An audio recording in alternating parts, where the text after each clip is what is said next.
team development and motivation. Yeah, so he does a lot of team, like he's been invited to Fiji just recently to do some talks over there. So I thought it'd be good for us to sort of get to know other people in the organisation. So we had a good session with Sensei Rocky today, which was fantastic.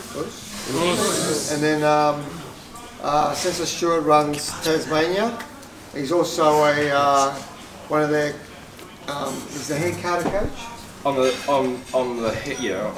state kata coach and also chief referee. And chief referee for Tasmania. So he represents us really strongly over there. So I thought it would be really good for us to get to know him a bit better and get to know some of his, what he feels that karate's brought to the table. And at the end of it, we'll have some time where we can ask questions. Yeah, absolutely. So that's if they're interested. All right, thanks guys. For those that don't know me, I have a background in education. I was originally a printer. I used to print the Courier Mail up in Queensland. I left there and I ran a restaurant and bar for quite a number of years. I'm a wine convener. I used to buy and sell wine and also make coffee and things like that. And then I went and I did my Ushideshi program with Sensei Paul for 3 years to become an instructor with Samurai Karate. And I had this idea that I thought teaching was what I needed to do, so I went and did an education degree. Turned out that was a blessing and a curse at the one thing. I ended up suffering crippling depression for a number of years, which I suffered quite badly from. But the beauty about that was that I was right down, really low, and I saw where I needed to go. And the path for me led to what I do now, and I do this professionally. I go and speak to different groups, and I'm feeling very privileged to be able to speak to my karate family because I can actually talk to you about things that I'm really passionate about, and that's developing you guys. So, why did you start karate? Why did you start karate? To encourage my kids. To encourage your kids. So you thought that by starting karate, they're going to... Oh, no, they started first. They started first, but you wanted... I want them to quit, so I started to encourage them not to quit. Fantastic. But now, why do you continue karate? Oh, that's a really hard question. Look, I'm struggling with it. I'm trying to live each day at a time with it. I'm trying to take each day as it comes. We've all been there. Because the people are really good. Sensei Fabian's very encouraging. Yeah. Good. So you're following a good leader. Yes. And it's social. Yes. So those two good things. House, yeah. Excellent. Great reasons. Sensei Rocky? To learn some form of defence and control my anger. Okay, so to develop, to what control to make it better or make it more fiery? Because I'm. Good. But so effective self-defense, absolutely. But also, emotional control. Self-regulatory responses is probably what, from an education point of view, we try and teach the kids how to control their regulate their emotions. So that's another one. What else? Boyfriend. Like to find a boyfriend, or you had the boyfriend that did karate. You have to find a boyfriend. Oh, okay. Oh. And now she's got a husband. So again, it's a social reason. Okay, social reason. I've always wanted to learn a martial art. You wanted to learn a martial art, but why? Why do you want to learn the martial art? I've always had an interest, loved watching movies, just wanted to learn. Just wanted to learn. For me, that's exactly the same reason. I grew up watching Shintaro and Monkey, and I just wanted to be a super ninja, and that's the reason I went into the dojo straight away. That was my reason. I thought black belts were really cool. I just wanted to be a black belt. Yeah, and you know what's funny with watching the black belt grading tonight? Like, we all wanted to be a black belt, but those guys, if they pass, will realise that once they get their black belt, they're like, oh, I don't know anything. Like, you think you're going to become this super ninja when you put that black belt on, and then you go, yeah, I've got nothing. I thought my dad was really cool, so I joined. He is pretty cool. I agree with you. He is pretty cool. So you wanted to increase your relationship with your family through that. Now my kids train with me. So see, these are all wonderful reasons, but they all come under one thing. They all come under one thing. It's a vehicle for self-development. That's what this karate is for. Now, a lot of people have said to me, like, yeah, you're trying to develop yourself, but I really want effective karate. Sensei Rocky is one of those. All right? No one's questioning his ability, but he's developing himself as a person through his karate. That's what he's trying to do. Because if you don't have a quality martial art, it doesn't matter what you put in here, you haven't got a quality martial art, you're not going to get a quality person at the other end. You know, I laugh, and a lot of the people that know me laugh at all the no-touch guys. All right? They all sit there in this delusion thinking they have the force. All right? So it's not a quality martial art, so they're not getting a quality human being at the other end. And so this is, for me, this is my why. My why sits here. Why do I do karate? And ultimately, all those reasons are valid, but ultimately they all come under a vehicle for self-development. Okay? And so for me, that's the do. We have karate do. Not jitsu, not jutsu, it's do. Do is a way. The Japanese create a way to where? A way to develop the self. Because if we develop ourselves to a high level, we're actually more functional for society and for others around us, for our family, for our friends, for our partners. So if we're not intrinsically trying to develop ourselves, we're actually not improving the society of which we're living in. So ultimately, that do is to develop you so you can be better for society. That's our why. But the trouble is, we go to karate and we punch and we kick and we train, and if we don't start thinking about why we're doing it to develop ourselves, it actually never happens. So we have a very highly trained karateka who's very highly skilled, but as a human being is not developed. And I think when you've trained long enough in martial arts, you meet those people. They're actually not developed as human beings. They're great karateka, but as human beings, they're not that well developed. So for me, you need to have that why to be more developed. But the next question is, what are we going to develop to actually make ourselves better human beings? And Sensei Darren mentioned it tonight in the grading. For those people that weren't in the grading, the badge. And he was getting a little bit cranky, as Sensei Darren goes. I've never seen Sensei Darren really cranky. He gets a little bit cranky about not having the badge. And for me, the badge isn't a symbol of the group. That badge is not the symbol of who we are and who we identify with. That badge is a visual touchstone of what it is that you need to train. So there's 4 kanji symbols underneath our badge. Does anyone know what they mean? Or what they are? What they are? Yeah. I'm trying to read off the back. The first one's heart. The second one, I don't know. The third one means to study. And I don't know the last one. Okay. It's 4 symbols. It's Shingi Taiyaku. Okay? So Shin is our heart. Now the thing is, when I talk about the heart, what do you think that means? When we talk about the Shin, the heart. When you're trying to develop something, what do you think that is? Passion? Passion? I like that. Soul, Yeah. spirit. Soul, spirit, whatever that means to you. Yeah. It's that ability to drive. It's your drive. It's whatever speaks to you to drive. And so that's a what? That Shin is our heart. The gi is Shin gi is the technique. So we have technique. So no matter what you're doing in karate, you're concentrating on good technique, because that good technique will actually lead you to better results. And that's not just a karate philosophy. The Shin, the heart, and the gi, the technique, are not just karate philosophies. If you're not doing things with a passion, with good technique, in whatever job you're doing, you're actually, what are you doing? You're just running on the spot. You're just going nowhere. So you need to have a passion and a spirit driving with good technique. Shingi Tai. What's Tai? Hang on. What's Tai Sabaki? Body. Body. Developing your body. Now, for a lot of years, I've been an overweight type person. My training has been like this. Those that know me for the last 30 years know that my training's been like this. And it's only in the last 6 months that I've lost like 20 kilos, and I'm probably going to lose more, because this Thai the third symbol on our gi has finally clicked to me that if I don't develop my body to an ultimate goal, I'm actually not going to be around for my kids, not going to be around for my family, and ultimately I'm not going to be around for myself. I'm not going to be around to teach you guys. But the body also, for me, is a deeper thing.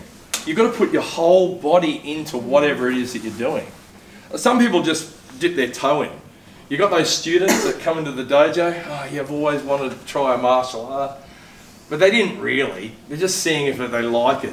And then when it gets too hard, physically, they pull out. Or even mentally, they pull out. Because they didn't put their whole body behind it. They didn't put their whole heart behind it. And they weren't willing to work on that technique. And the last one is the yaku, understanding. So the understanding is not just blindly doing what Sensei tells me to do, but actually thinking about it and applying it to whatever it is that you're doing. But the understanding, again, leads outside the dojo. Your understanding is whatever that you're doing, do you understand what you're doing and why you're doing it? That's the understanding. So there's our what. We've got our why, vehicle for self-development. What do we need to develop about ourselves for inside the dojo and outside the dojo? Well, the visual touchstone is on our gi, on our jackets, the shingi taiyaku. Okay, you say to me, Sensei, yeah, okay, I've got my why. I know why I'm doing it. I know what I'm doing it, but how am I going to get there? Well, funnily enough, the dojo gives us another visual touchstone on how to develop the what. We've got our why. Our what feeds our why, but then the how feeds our what and our why. And the how is our dojo creed. Doryoku ninte jinsei sonke sozo yuki. Effort, patience, temperance, respect. Creativity, courage. Correct. That is how we develop our shingi taiyaku. If we develop all those things that are on the dojo creed, there's our first step. We teach the kids those things. Right, you've got to put in your effort. You've got to be patient. Oh, all those people that went for black belt, what a test of patience it was for them. That they know, I want to get my black belt, but it's nerve-wracking, but it's still patient. You want it to be over. You want it to be tomorrow. You want your results tomorrow. You want your results now, but you have to wait till tomorrow. It's a test of patience. Temperance, what's that mean? Sensei Rocky alluded to it. He said, why did Sensei Rocky say he started martial arts?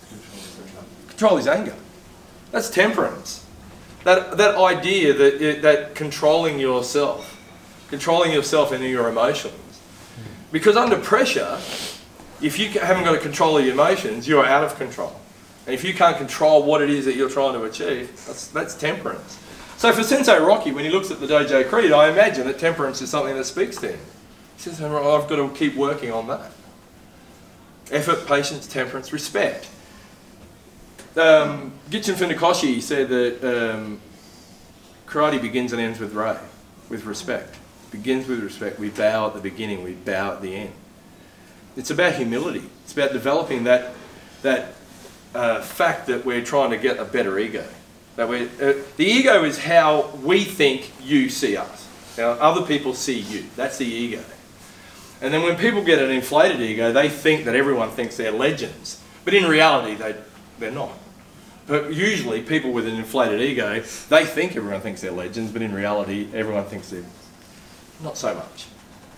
So that's the creativity. Hang on. Effort, patience, temperance, respect. That's the respect. Hang on. Creativity. This is an area that I work with actually extensively, especially with real estate groups around Hobart, is about creativity and how to develop creativity. And we like in the dojo to lift our stress levels. And it's like we akin it to a blacksmith shop where we have to heat up a blade or a sword or something to actually work it.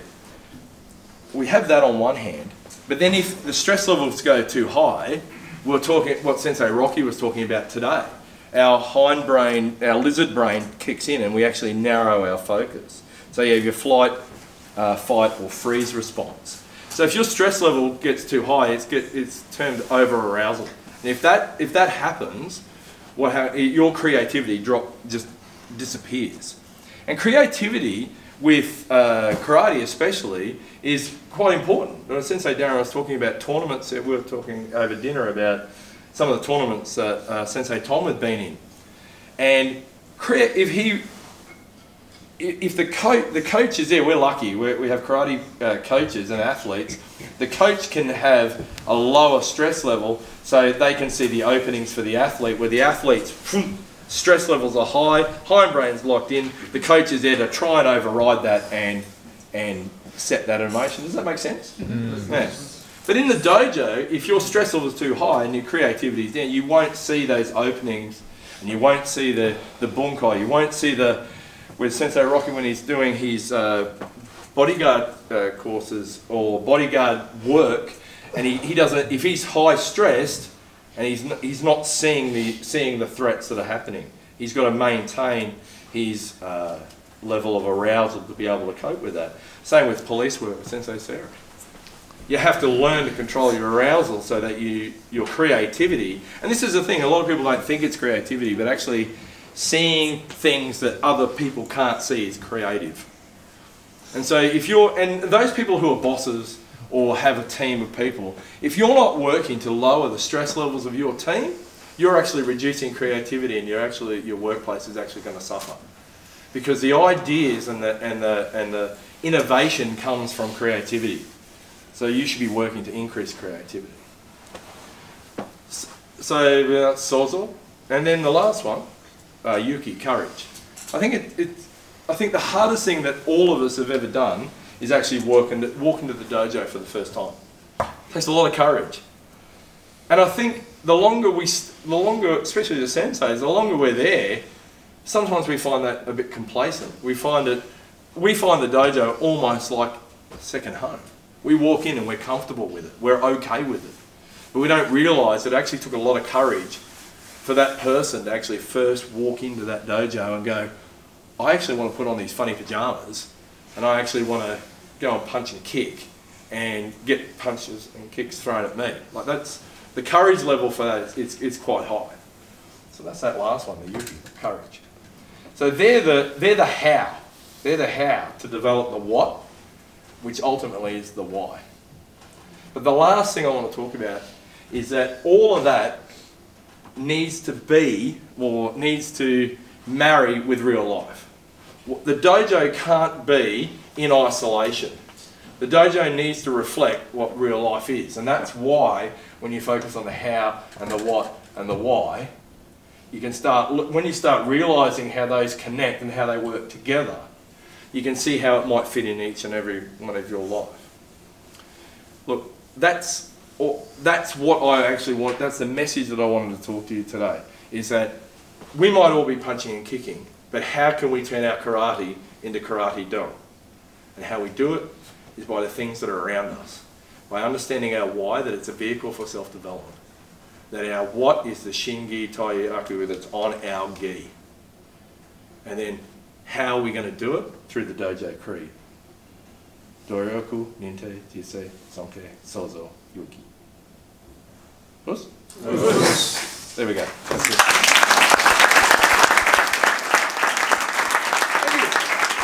Are there any questions? Sensei wanted me to talk to you about a historical perspective of karate, and like all good black belts, I said, no, I don't want to do that.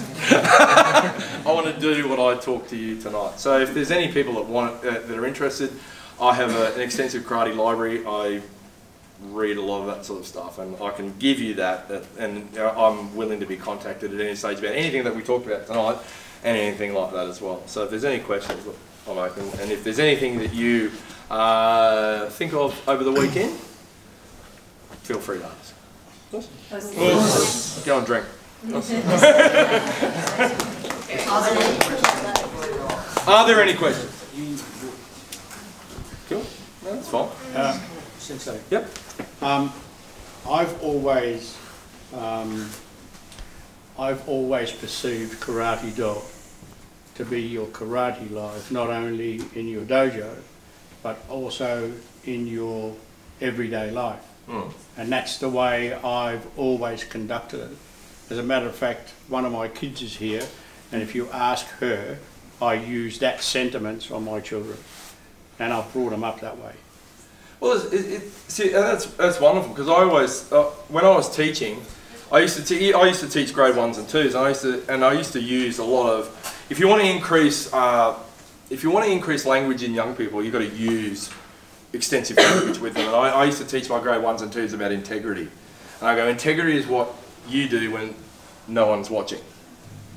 And I think as karate people, I think integrity is something that we hold in high esteem, because karate, like, it's a high stress environment. You know, we're putting it on the mitts tomorrow, and we're going to, you know, try and hit each other, and we're family. You know, it's a high stress. And so if we don't have the integrity, we could use those skills, walk out the dojo, and go and thump someone because we're highly trained killers. And I don't know about you, but I get asked a lot, because of my seniority and the people that I know in karate, I get asked this a lot at parties. Can you know how to kill people? Who's been asked, do you know how to kill people? Yeah. It's hilarious, because they straight away go, I want to learn how to kill people. There's more efficient ways to kill people than to dedicate 30, 40 years or doing karate. Go to Bunnings, buy a hammer. It's easy. It's easy. So you've got to ask yourself, what else is there? Karate do. That's where it's there. But again, it's not sitting around contemplating our navel.